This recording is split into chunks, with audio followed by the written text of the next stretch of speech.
What's up, everybody? This is Medium Rare and Based, the Burger Wolf podcast. Today is episode 5 with Jed Bookout and Hans Cruz of Post Nothing. Be sure to check out their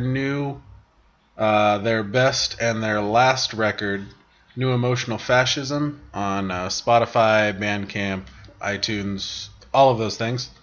Their last 3 shows are October 18th at the Britisher in Lancaster, October 19th at Bonner House in North Hollywood, and October 20th at Voodoo Vinyl in Lancaster.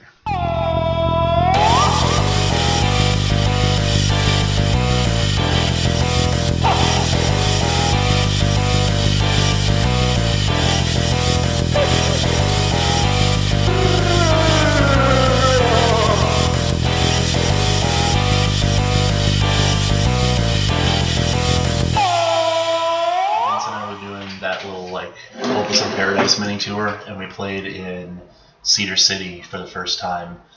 There was, what's it called? The venue had a sponsorship from Monster, and so they would send them all these prototype cans to try and get people talking about them. Mm-hmm. And there was this kind of monster that to this day I still haven't found.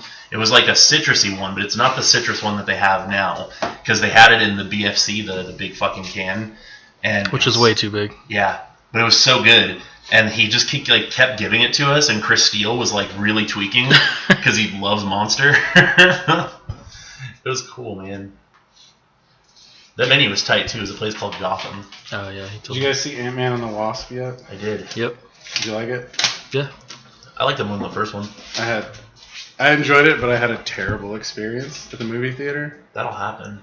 Like it's assigned seating at 22 now. Yeah. And it was one of the smaller theaters, Theater 6, I think. Okay. And so we go in and we sit down, and I sit next to this woman who I could smell her before I sat down. She just smelled terrible, and like she hadn't brushed her teeth or like taken a shower in a few days. Damn. And she was like talking through the whole movie, not like to her friends or anything, but just like talking at the movie. Yeah. Like anytime something funny would happen, or like someone would say something funny, she'd laugh really hard and then like repeat it. But to the point where I'd miss the next like 2 or 3 lines of dialogue. Jesus. And then she would, you know how some people like bounce their knee? Yeah. She would like rock her chair back and forth really fast for a while. Wow. And how do you even do that really fast? And then she got like apparently warm at one point and was fanning herself with a hot dog wrapper.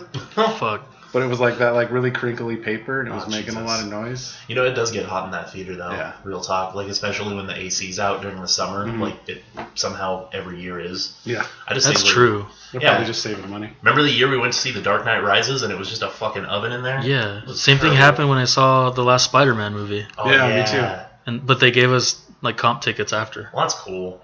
Because they don't do that shit anymore. They're just like, we'll deal with it. Yeah, sorry. Did you get a Lakers tattoo? Yeah. I got it after D'Angelo Russell's first game. Because they were down by like 18. And I was like, if the Lakers win, I'll get a tattoo next week. And they won. And then nice. Chris, who used to drum for Stay Wild, did it. Nice. Fucking Chris. I miss Chris. I haven't seen him in a while. I know. And he get some touch-ups on some of these, too. Especially this one. It's like just a fucking ink blot now.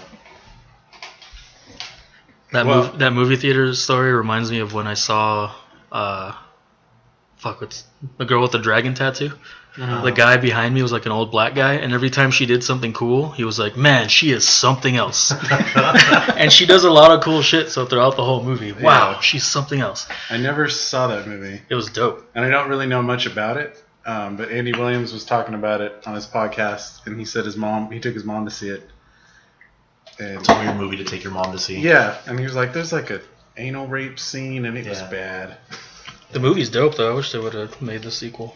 Yeah, I mean, now they're doing that, they skipped the 2 middle books, and they're adapting the 4th book with a whole new cast, which is stupid. Kind of whack. Yeah, she was perfect. Yeah. What's her name? Rooney Mara. Rooney Mara. Yeah. I can't remember who it is, but who they got to play the new, was it Lisbeth Salander or whatever the fuck her name is? Like, the new actress that's playing her is really cool. I think it's Claire Foy, actually, from that Unsane movie, the one that was all shot on an iPhone. Oh, I heard that wasn't that good. No, it was really whack, but she was good in it. They shot the whole thing on an iPhone? Yeah. So like a while ago, there was this director, Sean Baker, who was experimenting with it, and he put out this film called Tangerine that was all shot on 5Ss. Yeah. And it's really good.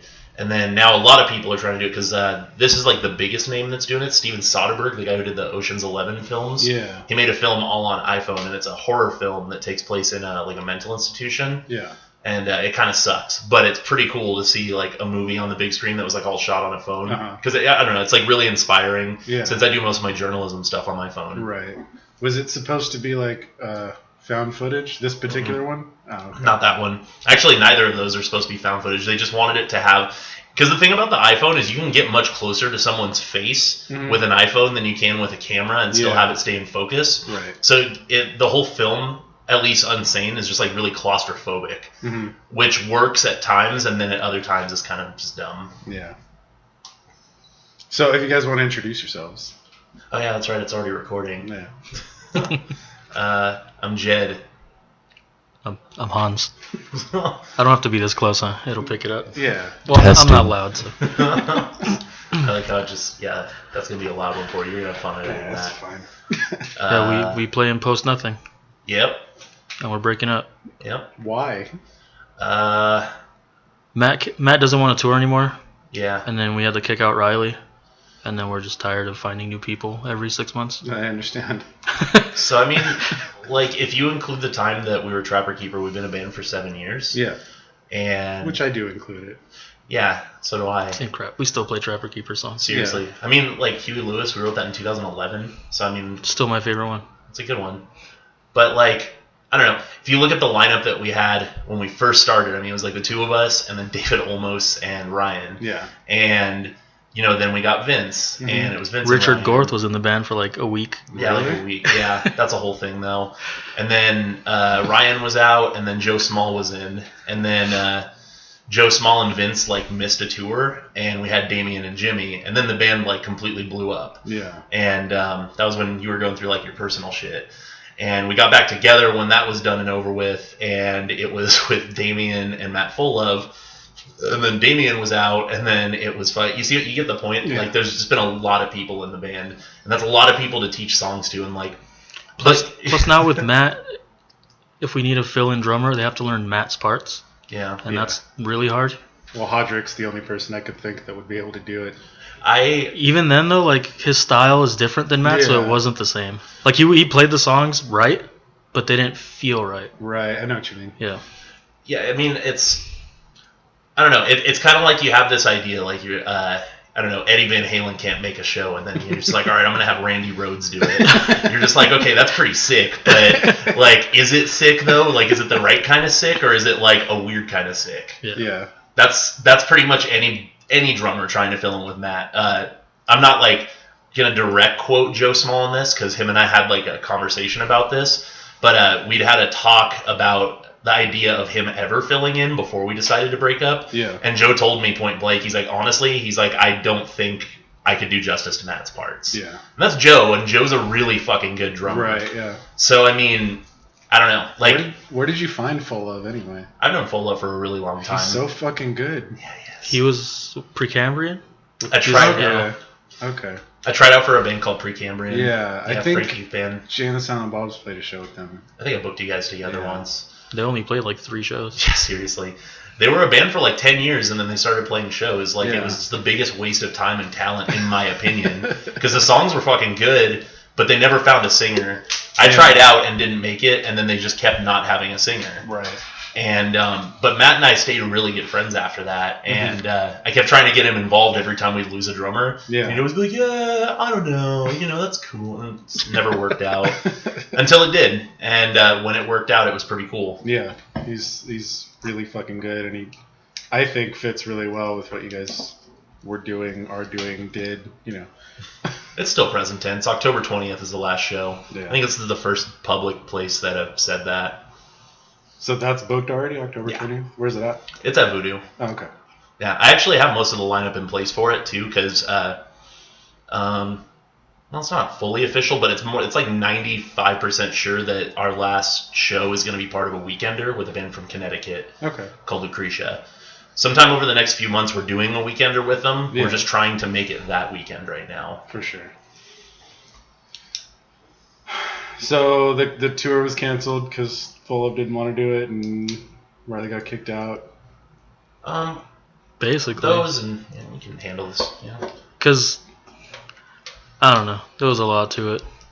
Like, Thrill Touch was kind of not really giving answers when we would ask him things. And then the Riley thing, and then the Matt thing. Yeah. And then we're like, we just don't want to find the fill-in. This shit's in like 2 weeks. Yeah. Because we were going to have O'Brien from Wolves fill in. And I mean, shout out to O'Brien if he ever even listens to this. Because to his credit, I mean, he was keeping me updated every day on the progress he was making on learning the set. Yeah. And granted, I mean, short songs are not with us. Like, it's a lot of songs that you have to learn when you learn our shit. And he just like went through a breakup too, so he was just stoked to do something. Yeah.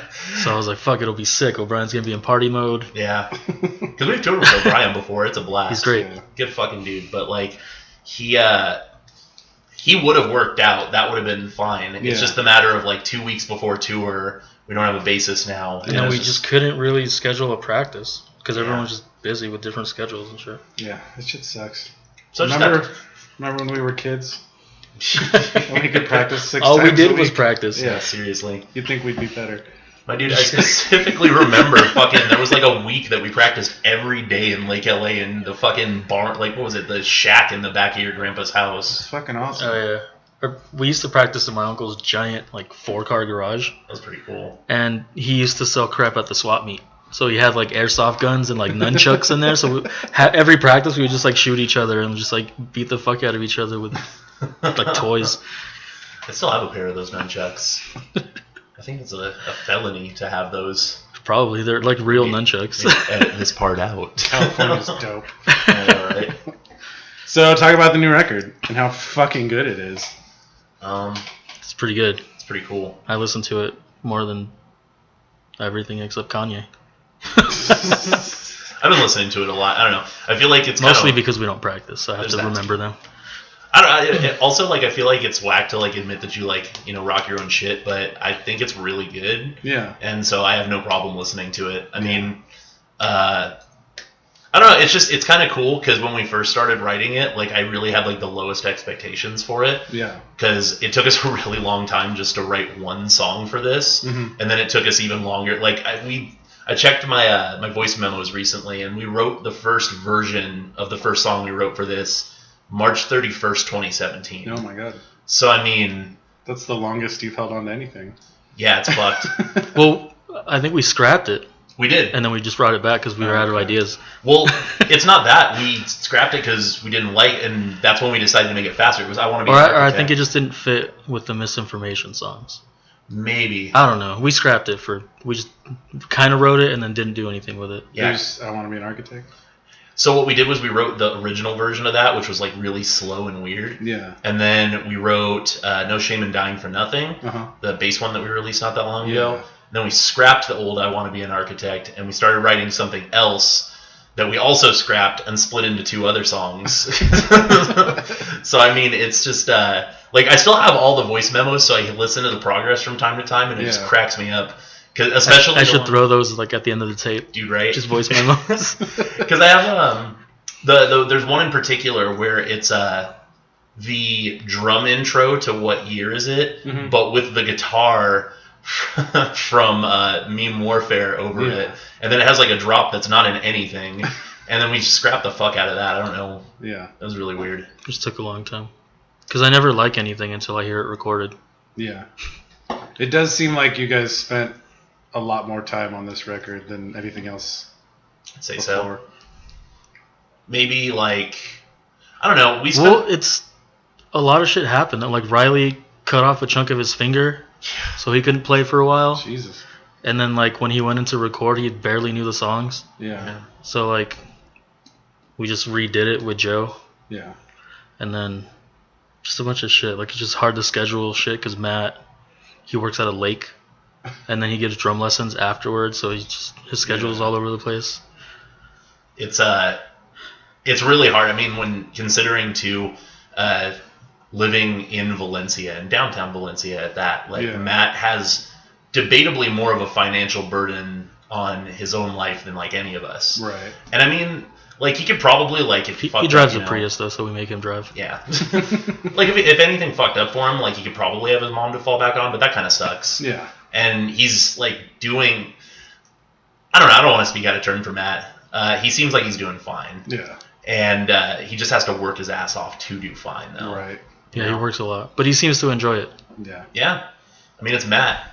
Yeah, he's just. You ever see Matt not smiling? It's weird. He's such a good guy. He's so dope. But yeah, just a bunch of shit, kind of, because we were done writing it a while ago, and then we tracked like most of it. Yeah. And then there was just like a few things we all needed to do, but we just never did. Yeah. And then finally we were like, we should probably finish. Yeah. And then we were just waiting for Doug to do one, like his vocal part for like 3 months, and it's like it's one line. Like. Yeah. He came around and did it though, and it came out really good.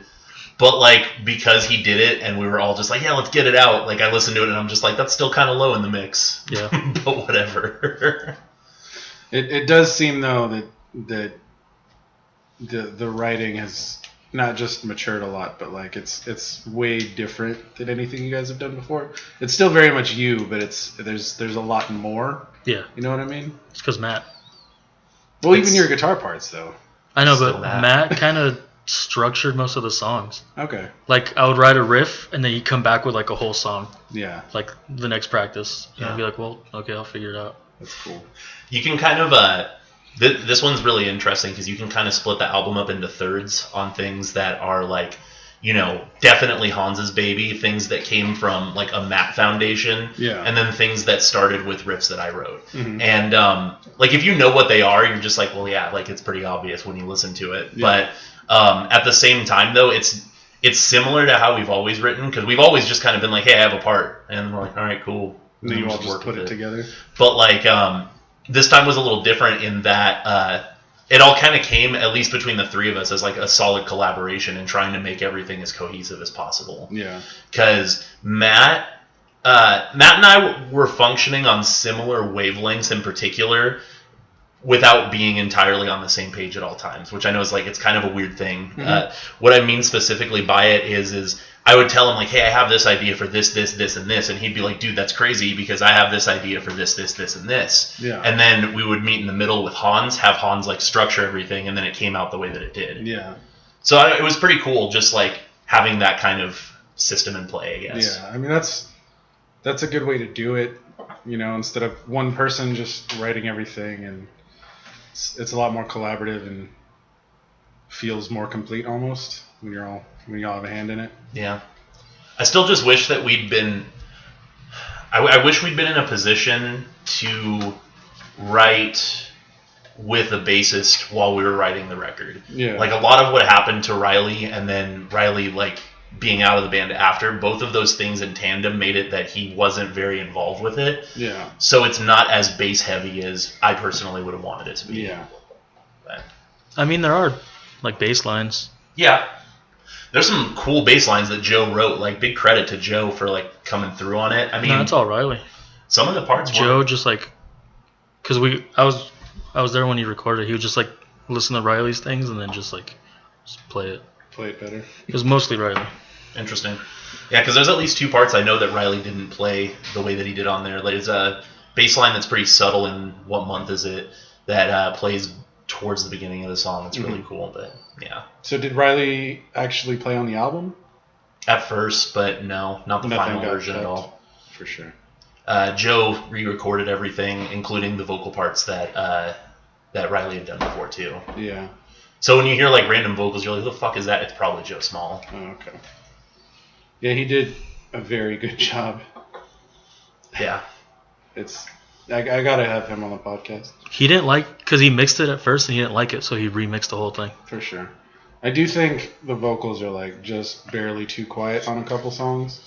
Just slightly, but that's just me being picky, I guess. There's a couple of parts that were never turned up that I didn't raise a fuss about because I kind of liked them just being at the level they were. Yeah. The only one Because again, we've been sitting on this record for a long time, so like, it sounds the way that it does. If there was a problem with any of the vocal parts, like I already know like exactly which parts you're talking about. Yeah. The one in particular I'm not happy with is just the level that Doug's is at. Mm-hmm. So how many tapes are you guys gonna make? I'm gonna just do 25 for this show since I got fired. Yeah. And then I'll probably make more for like the remaining shows. Are you gonna try and book anything before October besides that weekender? Yeah, I was trying to get something that I could announce on July 28th, but what I was planning kind of fell apart because I didn't realize the person I was planning it with was going to be as flaky as they were being. I'm not going to put them on blast, though. Yeah, for sure. But what we ended up doing instead was just kind of doubling in on the October stuff, and we're just keeping an open mind for if like cool shows come along between then. Yeah. Because that one's going to be October 18th through 20th. Okay. I think it's going to end up being LA at a house show with Wolves doing another reunion. Cool. What house? Don't know yet. Maybe Bonner House, but not tight. for sure. Then Victorville. With Stay Wild? No, I'll get to that. Victorville, probably with Cell Damage at Collective 47. And then Lancaster with Stay Wild because Stay Wild doesn't want to play Victorville even for a last favor to us because Nick's weird. But he's cool with playing the last show, which I'm really down with. Done every Victorville show ever except ours. Yeah, serious. Well, that's what he said. He's like, we played Victorville too much. I really don't want to. And I was like, okay, fine. You want to play Lancaster? It's in October, though. They could just not play until October. Yeah. I don't know. I've enjoyed every show I've played out there in Victorville and Apple Valley. Yeah, Victorville's fun. Even like people always go out for Stay Wild. Yeah. Yeah.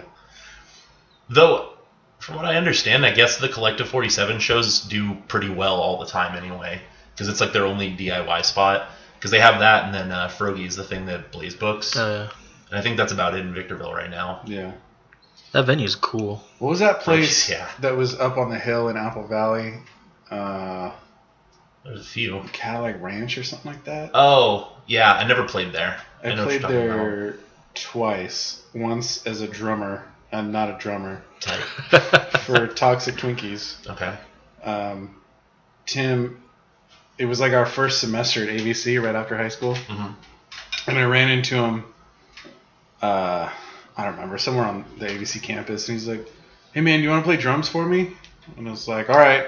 That's a good answer. Let me learn real quick. He was like, cool, we got a show in like 2 weeks. I was like, oh, do you have a drum set? He's like, yeah. I was like, cool, can I dress like a pirate? Yeah, okay. So I played that show dressed like a pirate. We had a 20-minute set. Okay. Damn. We drove an hour and a half to play 20 minutes. We got lost on our way out there. Our first tour, our set was 12 minutes. Yeah. We've definitely traveled further for less. Now it's 13. Hell yeah. Actually, The set's the long show as Saturday is fuck. like 35 minutes. Yeah, we have like a 35-minute set. So you're playing everything? No. No, man. Like, the songs have been longer for, like, a couple of years now. Yeah. Not by much, but still, like, I counted the other day, and it's, like, just under an hour for all of the music we've written under the THKH Post Nothing branches. Yeah. Which is a lot of songs. How many songs total? Like, I want to say, like, 50. Yeah. That sounds about right. 40 to 50 songs. Yeah. Feels like more, but it probably isn't. Well, it's because you've reused a couple songs here and there, right? Or re-recorded, rather. We've done Polar like 4 times. We've done Polar 3 times, Huey Lewis twice. That might be it, actually. Yeah. There's a version... Or Start Terror. Oh, yeah, we did that one, too. We did, what's that one? We actually, this one was wild. We did 2 versions of the Hemicide EP, because we recorded it the first time with Aaron, and it came out like balls. And then he re-recorded it, and it also came out like balls, but it was our fault this time. So... I thought that one was okay. Listen to the bass.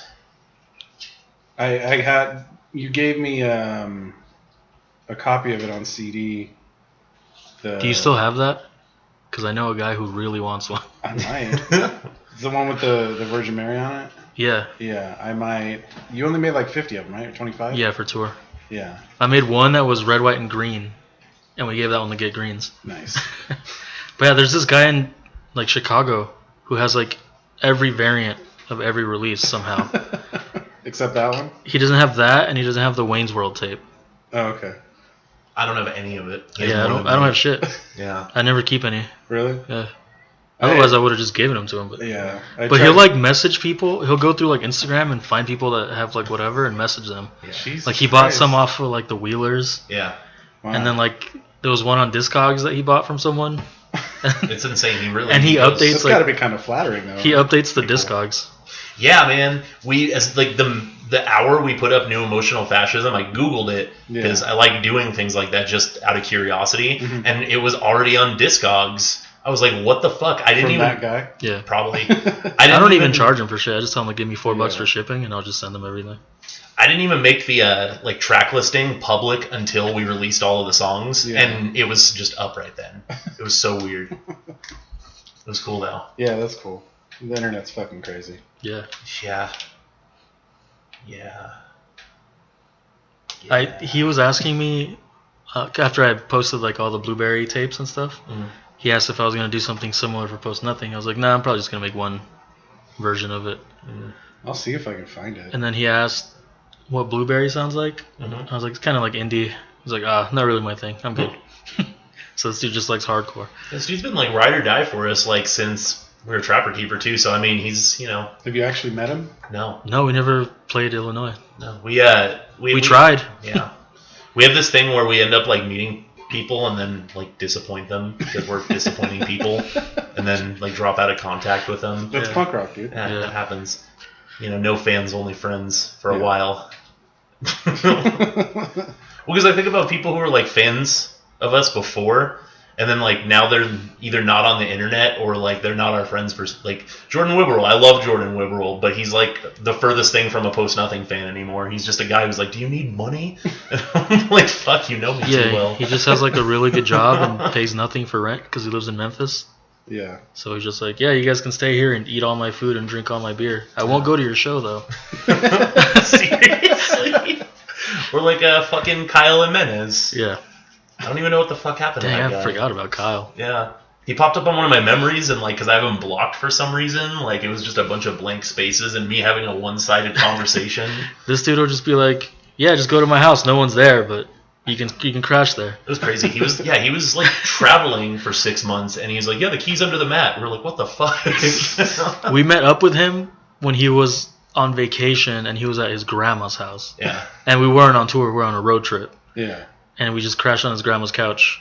And then, like 2 weeks later, we were on tour, and we crashed at his house, but he wasn't there. It was so weird. So, do either of you have plans musically after Post Nothing? It's too far away, man. Not really. Like every day, me and Jesse are like, yo, let's start a band called this. And we're like, fuck yeah. And then it's me and Jesse. It's never going to happen. Jesse's starting a ska band with Malik. Is that really happening? And Joey Navarro. Really? Yeah. Is that actually happening? Yeah, they're called We Cool. Have they practiced? They're practicing Thursday, first practice. Yeah. Jesse's he's like, can I borrow all your gear? I'm like, I don't care. Is Malik playing drums? Yeah. For sure. So that should be cool. Joey's super good at bass. Nice. Yeah, when I went over to your house the other day, when you weren't there, but Jesse was, and he let me in, he was like, yeah, I got suspended from work, so I figured I'd start writing my new EP, and then I just took a nap. That's on brand. Yeah. It was hilarious because he called out on Friday the previous week. Yeah. And they're like, all right, don't come back for a week. He's like, why? And they're like, you're suspended. He's For like, calling you out? yeah, he's like, I'm sick. They're like, yeah, just don't come back for a week. Where does he work? Put him on blast. Fuck it. It's called Indu Electric. It's like they build cables. Indu Electric. I worked there for a month, and it was the worst month of my life. It's horrible. It's like so unorganized, and they're just all yelling at each other all the time. Fuck that. But he's been there for like 4 years. Jesus. Yeah, they won't actually let him go. It's too hard to hire someone new. No, Even that. it's just there's a high turnover. he got rate there. hired because like his brother-in-law is like an assistant manager or some shit. Yeah. So he just does whatever he wants. Yeah. At least he has a job. Yeah. For sure. I mean, as far as like music stuff for me goes, I'm in the process of writing a record with some friends across the country right now. Mm-hmm. We've been just sharing like tracks back and forth, and I've been sending them the lyrics and like just voice memos of like my vocal melody ideas for it. Yeah. And once we finally get something situated, because it's with my friends Alex Sanders, Adam Smith from Crushed, and Derek from Slow No, and that's like it's 4 different states, like completely. Yeah.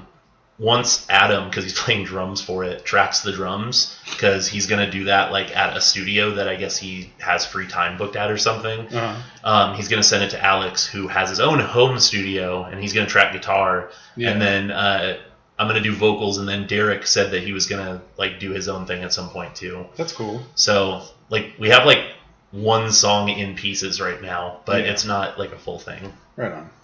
It's just something we were thinking of doing for fun. We've been talking about it for a while, and we finally started tracking for it. So. Yeah. That sounds like it'd be fun, man. What kind of music is it? It's more pop punk stuff, which I haven't done in a while, but like more like Taking Back Sunday-ish, like Yeah. just kind of like upbeat without being circle pity. Right. Alex and Derek both wanted to do like vocals on it too, but not just like background like harmonies or anything. And I was Right. like, oh, so it's Taking Back Sunday. Yeah. It's gonna end up sounding like Taking Back Sunday with me. That just means you only need 3 lyrics per song. That's okay. I only write like 4 for Post Nothing. Just hold one note for a really long time. I can do that. Every chorus just repeats twice. Yeah. Just spend more time practicing my mic throws than my vocals. Uh-huh. Yeah. Start talking in a foghorn like Have a weird southern accent for 2 years. Still doing it. Oh, He did it at yes. Warped Tour. He's like, how the hell are you, Ventura? Ventura. You know? I saw them at it was their, I think the 10-year or 15-year for Tell All Your Friends when they toured with Bayside, and they sounded really fucking good, but he had that weird fake Kentucky accent. All he ever does now. And then I saw him again, like Maybe it's not fake. Maybe his regular voice was fake all along. My dude, it's fake as fuck. and then I saw him like a year or 2 later, 2 at most, and like it was gone. Yeah. Yeah, that's what happened to me. It was I guess it's back. Maybe it's like if he like drinks too much, I don't know. he gets like a weird. Oh, maybe. Yeah, I don't know. My cousin, when he was in college, he was in college in Florida, and for whatever reason, all his friends were from New York. So they all had like New York accents, and so he kind of picked it up, especially when drinking, and like it doesn't happen so much anymore. But for a while, when he'd get drunk, he'd suddenly have a New York accent. Hell He's yeah. all aggressive for no reason. Yeah. Oh man, I saw Taking Back Sunday like a couple of years ago, and the girl that I was seeing at the time, she bought like those VIP passes that bands do now. And the cool thing about this one was rather than it just being like a meet and greet, instead it was a free acoustic set before the whole show. Those are always way cooler. And so we got to see an acoustic TBS set. It was just him and John Nolan. And he didn't have the accent at all. He's like, hey guys, what's up? We're Taking Back Sunday. And everyone's like, because there's only like 10 of us there. Yeah. And then they played, and it was like, he's like, all right guys, we'll see you tonight. And we're like, yeah, cool. Then he comes out later, he's like, how the hell are you? I got some Colonel Fried Chicken. What in tarnation? That's how every meet and greet should be. Yeah. That's how it was that time I saw Thursday from on stage. It was like a meet and greet / pizza party. Yeah. And then for the last Motion City soundtrack tour, it was the same thing. I guess the Spill Canvas did that too. Yeah, that's how it should be. I don't want to meet anybody. Just fucking just show me something that everyone else isn't gonna When see. they set up like a fake ass red carpet and just taking the pictures and they're just doing the duck lip, like it's cracking. Like it's the dumbest shit. It's like when Sleeping with Sirens did it at Industry Theater. Except they charge $20 per person. $20. It was terrible. I never liked them. I met that vocalist guy backstage. I didn't know who he was. I just thought he was like a fucking scene kid that was there for the show. Yeah. And he was really cool to me. And then he was really mean to every girl that tried talking to him. And it was like... It was weird. The first time he was mean, I was just like, whoa, that's not cool, man. And he's like, oh, it happens all the time. And like was just like trying to clown with me. And then I was like, okay, I'm done with this. This is kind of weird. And then he was just a dick to every girl. And then he stayed in like their bus. And then if someone wanted to meet him, they would have to pay $20 and he would come out. Yeah. What the fuck? Yeah, it was weird. What an asshole. Yeah, I mean that like the Industry Theater stories alone. Tell the Static X story. That one's weird because it's nothing bad against Wayne or Tara, even for that matter. Like it's his fucking crew. It was his goddamn. Oh, his like stage manager or What whatever. was his name? Like I don't fucking remember. Machine Gun Reyes or something? He went on stage, like we were just there like cleaning up and shit, and he starts yelling stage hands, and everyone's like, well, who's he talking to? I need some goddamn stage hands. And we're like, okay, you should have brought some. And he just made people like do shit until he's like, just do it. I didn't do shit. But like all the Life for Life dudes were there. Everyone that just like helped out. I guess we'll just fucking wind these cables for this guy. That was one of their last shows, right? That was their last show at Static X. Oh shit! What happened was because when I say it's his last show, it's like it almost sounds like he died like right away after, but that's not quite the case. He died like 6 months later. What happened was he played the show, and then Tony Campos, the old bassist, sued him for the rights to the Static X name, and so to continue touring, he had to tour as Wayne Static. Jesus. He only played like 3 more shows before he died, but that was the last Static X show. Yeah. That's gnarly. It was funny. Everyone thought we were weird for playing on the floor, but like they backlined every single band, so we would have had like 2 feet of stage. Jesus. So we just played on the floor. They're like, well, we can't mic everything. I'm like, I don't care. I'll just play loud. It was fine. People moshed too. It was cool. Yeah. There was like a video, and I mean, since that was like 2013. Like the video quality sucks, but Did Sadie just lick your ass? oh yeah, Nice. it was tight. Did you get some, Sadie? Yeah, the stage at that place was like really wide, but I always felt like it was too shallow. The industry stage. Yeah. Like especially if they're gonna have 4 bands backlining. Yeah. Because it was like their shit with like their pyrotechnics and like their lights and shit. Oh really? And then every band, and there was like 6 bands. Jesus. So I was like, Who else played that show? Don't know. If you remember, it was Who played? Big band's nobody. It was all locals. It was seriously I like don't remember any of the bands. 8 bands. Did 7 Order locals. 66 played? I think Order 66 did play, but maybe I'll hold the Crimson King since Cottage was always around. Probably. I don't know. Was he running sound for that show? Cthulhu probably. Just for no reason. Yeah, I have no idea. Was that Collins' band? No, that was Chupacabra. Oh, okay. Cthulhu was like this crazy metal band. They were like super good. They broke up on stage at Industry by fighting each other. That sounds fucking Yeah, cool. one of the guitar player with like the pointy guitar stabbed the other guy in the chest with it, and they just got into a fist fight and broke up on stage. It was awesome. Story. That sounds awesome. It was crazy, and they were good. Yeah. It was just like death metal. Yeah. No, it was like Black because they had the fucking the corpse paint too. Remember? Oh really? Yeah, and then they would cover Slayer, and it was better than Slayer. Yeah, they're a good band. Bummer they're not around. I know the other guitarist, the one who was sitting there like really sad that everyone was fighting. He works at AM/PM on 20th and Palmdale now. I see him all the time. He's like, "What's up, man?" I'm like, "What's up, dude?" And that's like the extent of our interactions.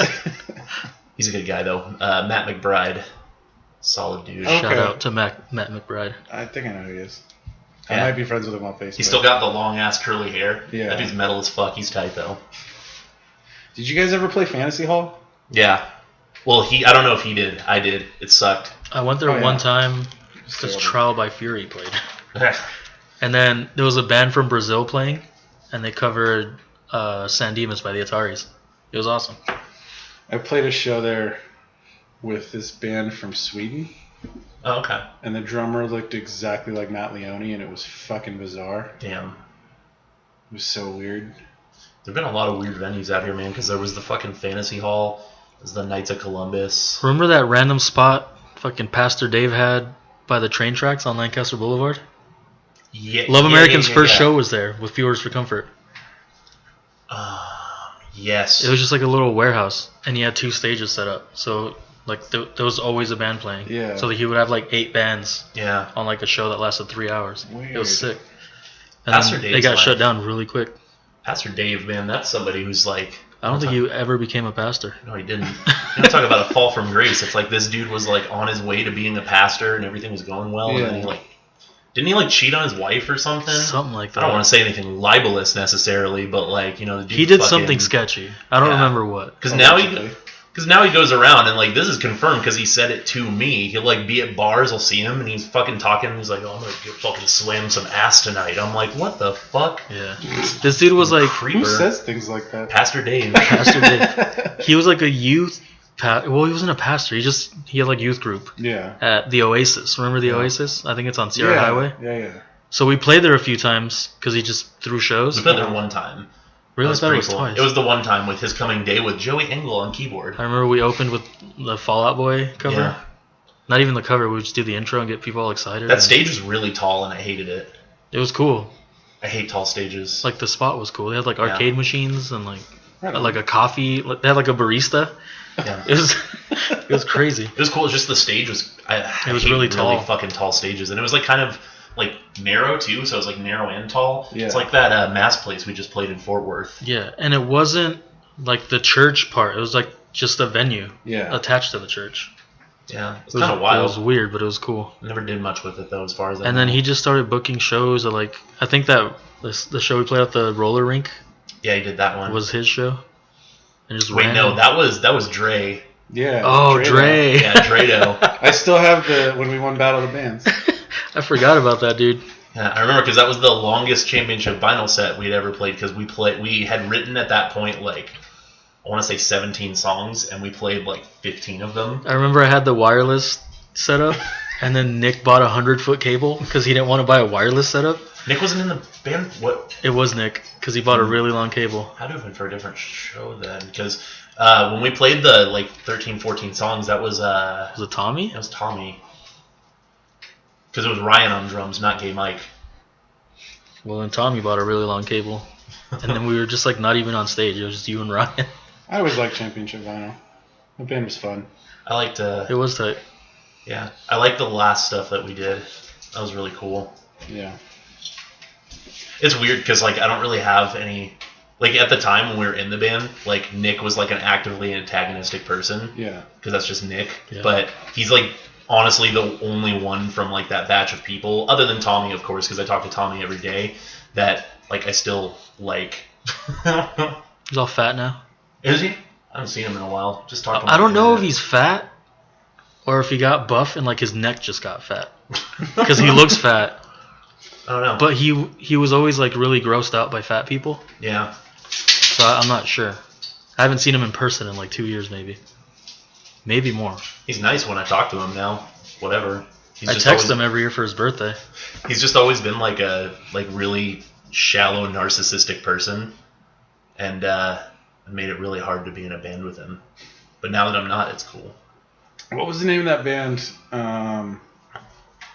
I think Ryan played drums, Redondo played keys, and Matt Stella sang. I don't remember who else was in the band. Matt Stella sang and Redondo played keys.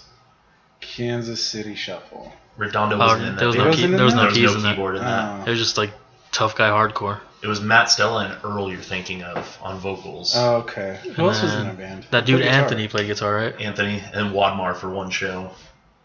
I played the first show. Yeah. I played guitar for their first show. I just learned like 4 songs, Yeah. and it was at what was that restaurant in Lake LA? Laguna Cafe. Yeah. That was the first time I met you guys. Yeah, That was that's where we supposed met to be there. everybody. That was I think that was supposed to be their first show because remember they hopped on that Righteous D show last minute with Stick to Your Guns Yeah, because they hopped on and they played it was the Fight Everyone show and they had like that fucking crazy like everyone in the room was moshing and they thought they were hot shit after. yeah. But that's just because everyone moshed if there was a Stella in the band. Kansas City Shuffle. That was 11 years ago. Yeah, that show at Laguna Cafe was fucking cool. All those shows are pretty good. Yeah. Technically, the place still exists and it still has a stage. It's just not the Laguna Cafe anymore. I don't think it's open anymore. Really. Yeah. The last time I haven't been to Lake LA in a minute. I haven't driven through it because I drive past Lake LA to get to work, but I never really drive through Lake LA.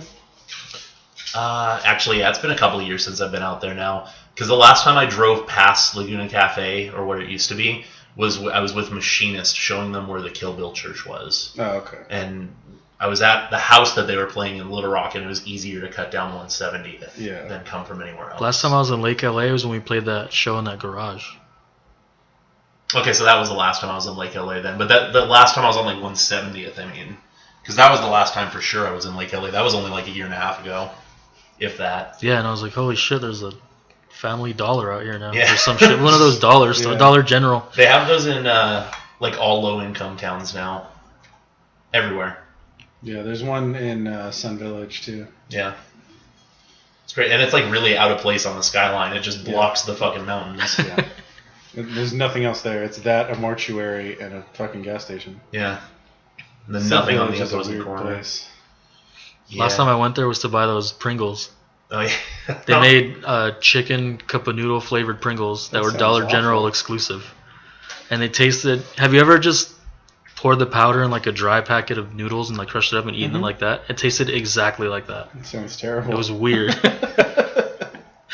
But hey, man, you know it's love. It's all about love. I had to try it.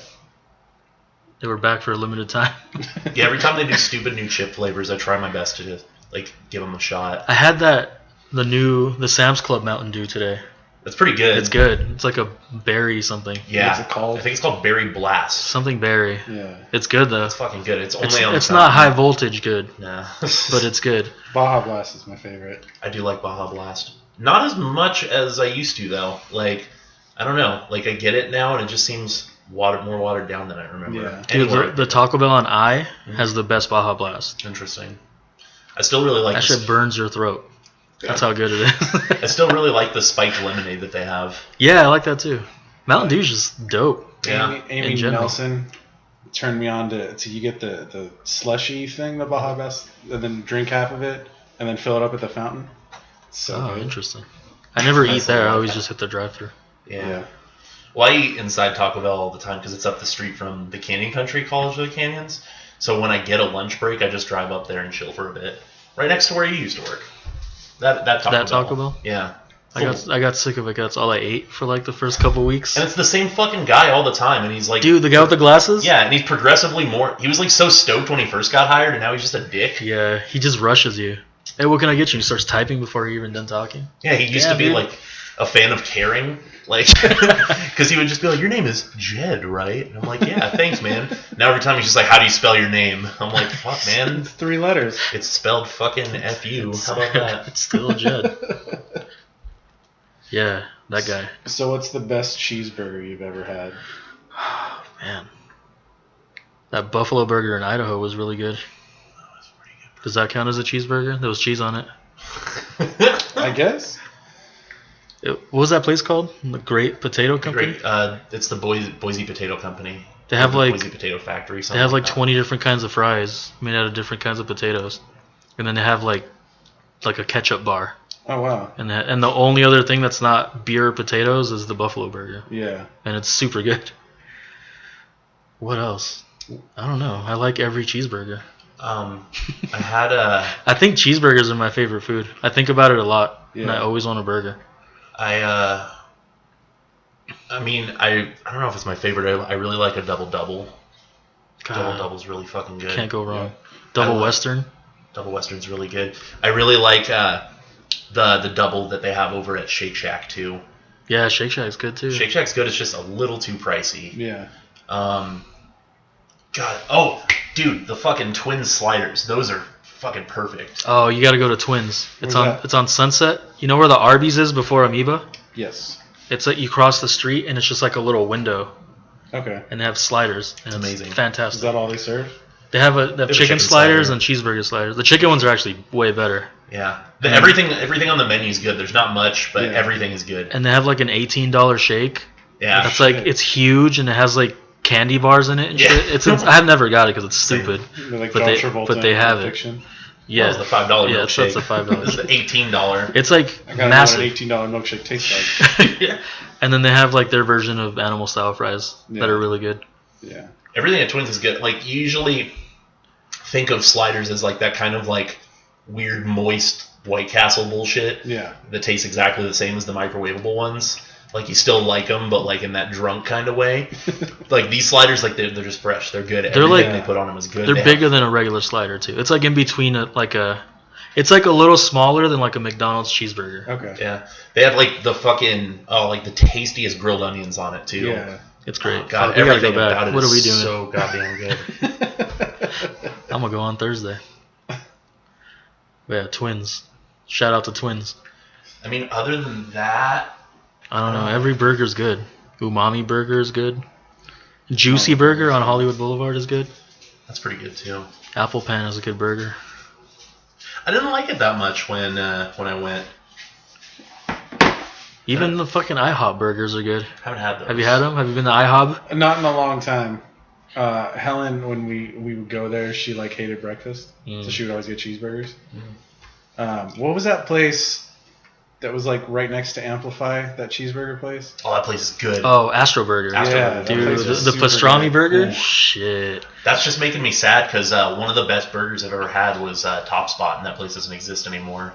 Oh, yeah, Top Spot in Utah. Ooh. The Dino Burger, right? They had two of them. They had the chicken fried steak burger. Oh, that's right. Where it was a fucking burger patty, like breaded like a chicken fried steak. And then they had like Thousand Island and like some gravy on it. And then there was the Dino Burger, which was... What was it? It was like a burger, and it had... roast beef, I think, or It had pastrami. pastrami, and then just like ham steak. Yeah. It was intense. It was so good, though. Top Spot's And weird they had too. they had a giant cow on the roof. It was so cool. And it was a gas station. Yeah. You can buy cigarettes and a fucking Dino Burger. It was intense. It was tight. It was like one of the 3 things to do in that part of Utah. And the last time we went to Cedar City, we were all stoked we went there. Or we went to go there, and Jake was complaining because he really wanted that stupid fucking Frosty burger bullshit that we ended up going to. Oh. I don't remember what it was called, but it was bad. It's like Frosty. No, it wasn't Frosty. I don't know. Anyway, he really wanted it, and we're like, we're going to Top Spot, and we're like talking it up all tour, and we're like, we're gonna go. And we step foot over there, and it's closed down. We're like, what the fuck? It doesn't exist anymore. So we ended up going to Jake's dumbass place, and that place sucked. It was horrible. Fucking garbage. I don't remember what I got, 90% but it of the sucked. reason you went to Utah. Pretty much. That and the Mexican food, surprisingly. Dude, they have a chain called Alberto's, right? Alberto's is good too. I was thinking Rancheritos. Rancheritos. And it's so cheap, and everything's like deep fried. You can get like like everything on the menu, they'll deep fry it. It's like 2 for $3 bean and cheese burritos that are like pretty big. Yeah. I want to say they're like just over 6 inches long each, and they're deep fried. Nice. It's like a chimichanga bean and cheese burrito That sounds wonderful. hybrid. It was good, and they're 24 hours. And their guac was good too, which was surprising because I don't think they have fresh avocados there. I don't know. I never pay extra for anything. I didn't pay extra for it. No, it came with one of the combos I got there. It was good. But yeah, Utah, underrated. Yeah. That Alberto's place is good too, though, because we went there the last time we went. One time we played at a comedy club in Utah, and they paid us with a check. It was weird. What? Like a payroll check. Yeah. Did He's they like- make you fill out like a 1099 and shit too? Yeah. Yeah, I had we- to fill out all that Jesus. shit. yeah, and What a then pain in the ass. it was stupid. For like $30? $60. Yeah. It cleared though. We had $60. Yeah. The guy who actually gave us that check is dead now. Oh shit. Oh yeah. Way to get grim with it. But I mean, he Didn't was we like, do something for him, like a benefit, something? we donated some money that we made on our shirts. 'Cause- $60. Something like that. We sent him Gave a him payroll back check. his- Check, yeah. Just buried him with the check. Fuck, that would have been so funny. We should have done that. God, what else? Good food wise. It's good food all over the fucking country though. Yeah, I don't know. Every cheeseburger's good. Low key. You know how Fat people say burger is even not bad good. pizza is good pizza? I'd rather have a bad cheeseburger than a bad slice of pizza. Yeah. Because you can fix a cheeseburger. You can't just throw anything on top of a pizza. Yeah. It's got to I mean- be the right thing. I'll give you that. But like, if we're talking, because the thing is like, I could also say like, you know, you're just like, oh, a good cheeseburger, but it's like a really bad or like a bad cheeseburger, but it's like a bad vegan cheeseburger, for instance. Like, That's different though. That's Because what bad vegan pizza sucks too. Because vegan cheese sucks. that's kind of where my mind went though, because that's like when I think of bad pizza, I think of diet cheese. Yeah, If I was gonna get vegan pizza, I just wouldn't put cheese on it. Yeah, that's the move. Yeah, Just- that's honestly, what Jesse did when I'd he was rather vegan. not eat cheese than eat shitty cheese. Seriously. It's cool. You can make up for it with like a number of toppings. Just Yeah. throw on like fucking bell peppers. Everyone and says jalapenos. chow cheese is good, but I haven't had it. I haven't tried that either. Yeah. But that seems to be the. My roommate's vegan. And he was saying there's one that's made out of like cashew milk that's really good. Yeah, that might be the chow cheese. Wasn't- I don't know. Wasn't there some cheese on those tacos that Nick Riggs' friend at the food truck gave us in Austin when we woke up to the soy rizo tacos? I don't know. I distinctly remember cheese on it, and Nick was eating it. I just remember it just tasted like bananas to me. Really? It was like a breakfast taco, but it was all Yeah. vegan, Weird. and it just tasted like bananas, which I like because I like bananas, but it was weird. Yeah. I liked it. I thought it was good. Yeah. We also had what is it? There's God, why am I forgetting the name right now? I'm trying to think of more cheeseburgers. Home of the throat roll. Lambert's. Where was that? Everywhere. Is that? Okay. Springfield, Missouri, and like 3 places in like Alabama. Oh, I thought there was just one specific one. I think there's 3 of them, right? 3 or 4. There's 4 because it's 1 in Missouri, 3 in Alabama. I've only been to the Missouri one, but Hans has been to another one. I went to another one with Riley on a road trip. Is that when you went to the Thursday show? Yeah. That's dedication, man. Yeah. That road trip was sick. Would do it again. I might do it again because I like Atlanta. Atlanta is really cool. It's good food in Georgia. Atlanta too. is sick. Our Airbnb was like right in the middle of downtown. Yeah. So and then the festival had ins and outs. Uh-huh. So there was like a 4-hour block where I didn't want to see any bands, so I just went and took a nap. That's cool. And then there was like across the street, I thought it was a mall, but it's just like a huge like food court. Oh, and it was just like a bunch of different really cool food. Yeah. It was dope. Atlanta's really cool. Especially for the price also. Fucking speaking of Georgia, the Cookout Burger is pretty good. Yeah, there was a cookout up the block from so where we were cool. staying. Cookout. We told you about that yet? Yeah. Place is insane, man. That's like reason enough to tour is just like to go to a fucking cookout. Yeah. $5 you get a cookout tray and you Yeah. get your choice of shit. So like they give you a choice up front. It's like a burger, a double cheeseburger, there's like a chicken sandwich, I think a hot dog at some locations. Sometimes that's a side. It's like chicken wraps and shit. But like just pretty much just all the generic fast food. Yeah. And then you get your choice of 2 sides, which is everything from the generic ones like French fries, onion rings, to like some, crazier ones like hush puppies, to like, wait, that's a side? Like fucking quesadillas and, what is it, chicken nuggets. And the chicken nuggets suck though. Or if you don't want sides, you can get 2 entrees. Yeah. And you can also, and you get a drink with it, and you can upgrade the drink free of charge to a float. Oh, shit. Yeah. So whatever you All get, $5 they'll just scoop some vanilla ice cream in it. That's cool. And for the most part, depending on what you order, it's good portions too. Like you Yeah. order hush puppies, they'll give you a bag with like 10 hush puppies in it. Yeah. But if you order like the nuggets, they give you like 2 nuggets. Yeah, it was like 3 or 4 nuggets, and they're like small, like Wendy's nuggets. Yeah. But then the quesadillas are like, they're like the size of those like snacker quesadillas they have at like Del Taco Bell, but Yeah. like that plus 3/4. Okay. So not quite a quesadilla, but still pretty decently sized. Yeah. Actually, I don't know. It's kind of big. I think it's a full quesadilla. Yeah. They just fold it in half. Yeah. And it's good as fuck. They put like some sauce on it. Oh, it's so good. I don't even know, man. Yeah, I love it. The last time we went there, I was getting the double cheeseburger, the quesadilla, and then switching up the side usually between the hush puppies or the fries. Yeah. Though honestly, I should probably just stick with the hush puppies. They're good.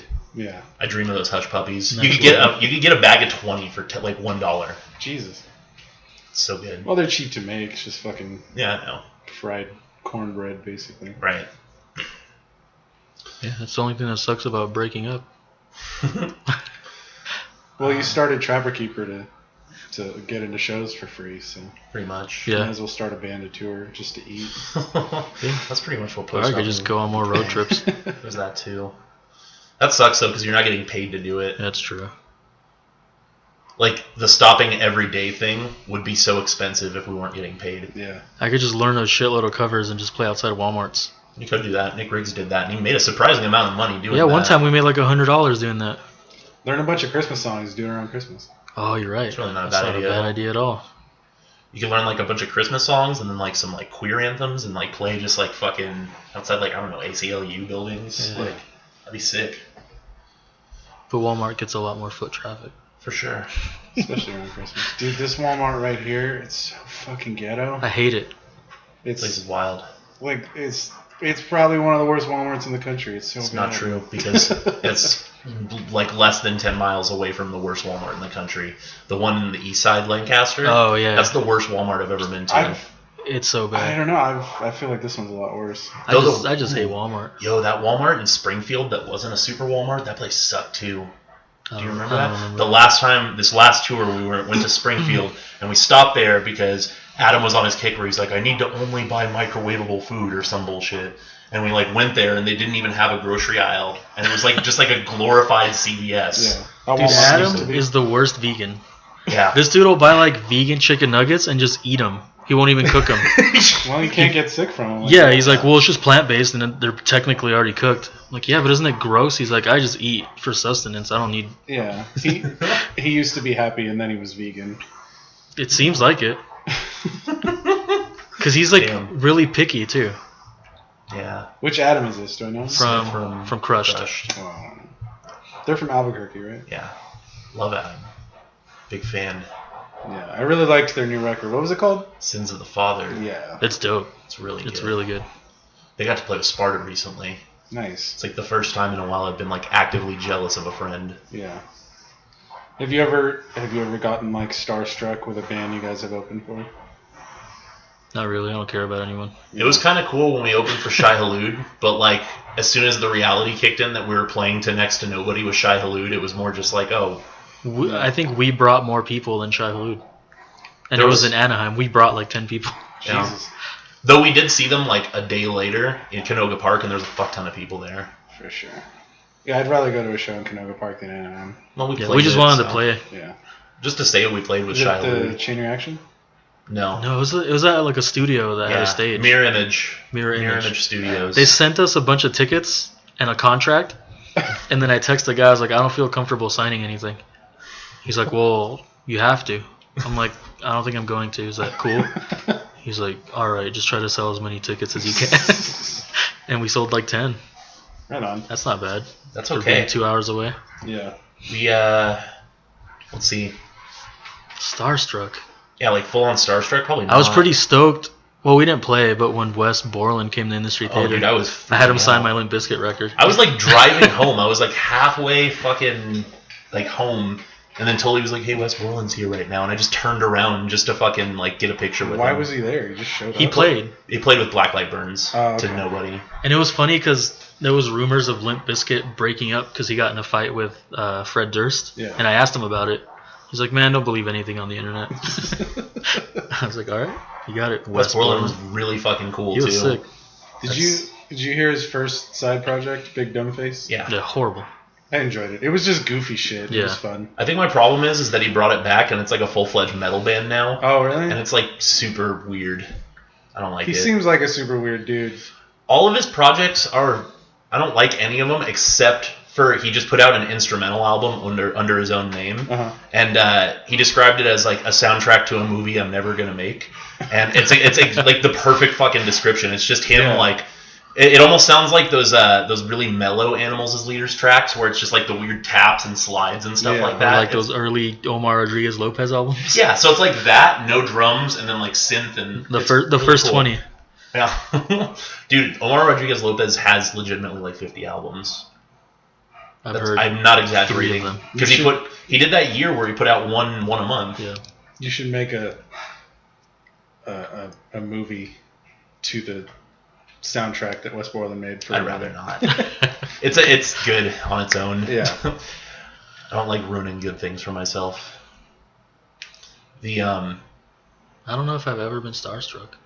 We played with a lot of people's favorite bands. But it's like that's the problem is that it's other people's favorite bands and not ours. Yeah. So it's like people be like, "Wow, you played with A Day to Remember 5 times?" And I'm like, "Yeah." Once was enough, really. The time we played with them at Vets Hall, we in the middle of a song instead of a breakdown that we had, we played like a riff from one of their songs. It was like, "I've learned to let go." That song. Yeah. And then like they were just laughing, and then Tommy goes and apologizes after the set. I was like, "Why?" That kills it. Like that makes now it's not fun anymore. Yeah. It's like, sorry, man, we didn't mean any disrespect. They're like, it was funny. We played with that Counterparts band, Stick to Your Guns, Dance Gavin Dance like 3 times. Who would you be starstruck by? Probably like the Foo Fighters. Yeah. Even then, Dave Grohl seems really cool. Yeah. So I feel like I wouldn't be starstruck. I'd just be like kind of stoked. Yeah. I don't know. What's that band? The Cure. I'd be starstruck to play with. That's true. I wouldn't know what to say to Robert Smith. Robert Smith is like larger than life. What's that Japanese band that you're really into?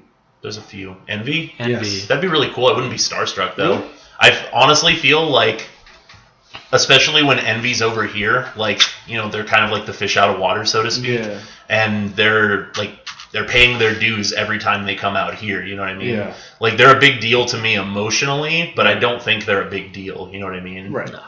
They're like an influence to other bands, but they don't have like a fan base. Yeah.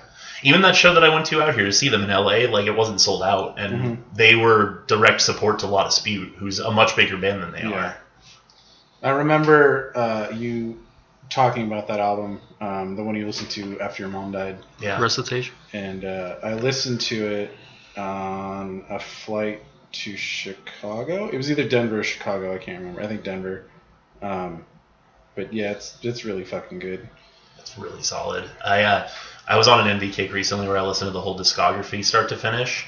And it's weird because like the general consensus amongst NB fans seems to be that that's their worst one. But like it's the complete opposite for me. Yeah. I like their 2 newest albums more than anything they did before. Yeah. Like I really like was it All the Pretty Things and like Insomniac Doze. Like they're good albums, but I like Recitation and I really like the newest one, Atheist Cornea. Mm-hmm. Recitation just feels like a Christmas album to me. Yeah. And I love Christmas. It came out a couple months before Christmas. I was only listening to Plus it. there's a during part Christmas, too. where he just his lead is just Silent Night. Yeah. Like straight up. Yeah. And I was like, this is a Christmas album. Vocalist of me is back in the band. Yeah. But they lost the guitarist and drummer. Shit. So, you win some, you lose some. Whatever. I don't know what they're saying anyway. Well, you guys want to plug your social media? No. Okay. No, Post Nothing Band on Twitter. Facebook.com/postnothing.edu. Cool Dr. Money on Instagram. At the Jed Gentry on Twitter. And Jed Gentry on Instagram. Little Cruisy Vert on Twitter. That's not your at, though. Yeah, we can just search that. That's It's true. funnier. What is your at? This is Hans. That's right. My name on Facebook is Just Jed. Not just Jed, like the word just then Jed. It's Just literally Jed. just the word Jed. I don't really Facebook too much. Only when I feel like starting crap. Like I was arguing today with this dude I went to high school with, Alistair. His name's Alistair. He's like Honduran or some shit, but he became like a weird Republican. Mm-hmm. So he shared like a Breitbart article today. So I just put, you shared a Breitbart article, LOL. And he's like, yep, I'm on the opposite side. And I was like, this has nothing to do with sides. You shared a Breitbart article. That's funny. Was it the James Gunn Breitbart article? No, it was about Dan Harmon. They did. Oh, God. And then he's like, well, I don't see other news medias covering this. I'm like, go on Twitter. Everyone's talking about it. And anyone that has access to Twitter can write this specific article. Yeah. Because all it says is Dan Harmon deleted his Twitter account. Yeah. Dude, those Breitbart articles, I've been on a thing lately where I've been going to Breitbart somewhat regularly just to kind of like keep life into perspective. And I think I'm going to stop it because it's like really like starting to damage like, I don't know, my emotions. It's wild. Like just knowing that there are people like that. I don't go to the comment sections ever. I can't do that to myself. But just actually reading, like the style of writing on top of it, because one of the reasons it resonates with people too, this is like the journalism part of me speaking, is because it's in a conversational tone. Like if you read the James Gunn article that they posted, like there's a point when he's just like, this is some weird shit, right? Like that's a line from a real news article, and that sucks. Yeah. It really sucks because I mean, there's a lot to be said about how people need to, practice critical thinking in what they're reading more. Mm-hmm. And there's a lot to be said also about how conversational tones are more appealing to people in general because they don't feel like they're being talked down to, which is also true. Right. But it sucks because they know that and are weaponizing it. Yeah. So it's, But anyway, this dude was like, well, everybody believes what they want to. And I was like, you don't see a problem with that? like this site isn't always factual, but you don't care because you believe it, because people believe what they want to. He's like, well, CNN's always wrong. I was like, I'm not talking about CNN or anything. I'm talking about Breitbart. And he kept just bringing up the article. I'm like, I don't care about the article. No, like, everyone's against pedophiles and those kinds of jokes. Yeah. I don't know, man. Politics. It's not even politics. It's just people are fans. Well, it's because of you have their political party. It's because you have like these right-wing trolls like fucking Cernovich, and then these talking heads like fucking Jack Posobiec or however you pronounce his name, and they're just like they're mobilizing people for outrage against people that are against Donald Trump, and it's like on one hand, yeah, like those tweets are very outdated to be generous about it, and disgusting like to be like completely forthright about it. But also that was kind of the climate of humor back Plus when all those these were posted. all these conservatives probably love the shit out of those jokes at the time. Well, it doesn't help that Cernovich himself is a fucking rapist. He was he went to trial for it in 2003. He's in no position to be like a moralist about any of this. It's wild. Jesus. Anyway, if you need to register to vote, that's another thing. That's the whole reason we're not breaking up next week. Yep. We're going to have a voter registration table at every show. Oh, yeah, I should probably plug that. I actually did plan this out. So I went to Norwalk about a week ago, and I picked up 500 voter registration forms because we've had this plan in motion for a while for our last few shows to have each one be a voter registration event. And so starting July 28th at Voodoo Vinyl, 6 p.m., which is our next of our last shows. I think this is coming out after that, huh? Is it coming out after? Or? Yeah, it'll probably be after. So stay tuned. I'm hoping that we'll have another show booked when Pete posts this. And just stay tuned, because all of our shows coming forward are going to have voter registration forms there. And I also would like to encourage anybody out there that's listening to do this yourself, because it's really, really easy. You just got to get the forms. You seriously just have to get the forms and follow the law. And the laws aren't as tedious to follow as you'd think that they would be. The big thing to keep in mind is just don't bribe anybody to register to vote. I know that sounds obvious, but if it had to be mentioned to me when I asked if there's anything I needed to know, then apparently people keep breaking that rule. Yeah, and then everything's a bribe. Like, you can't have a plate of cookies out. Yeah. Or anything. No, you can't attract people with anything other than the event itself. So, for instance, we can't be like, oh, you get a free shirt if you register to vote. No, that's bribery. We'd be very happy if you registered to vote. And also bought a shirt. And also if you bought a shirt. But I don't know where that money's going anymore. Like, if we're doing anything with it. We've been talking about donating, but that's a whole other thing. I'll probably just pay some bills with it. There you go. I got fired. But please seriously come register to vote at any shows. If you see Post Nothing playing, just even if it's just October 20th, which is our very last show at Voodoo Vinyl, come through and we're not pushing register. any agendas or anything. We just want people to vote. Yeah, there's that too.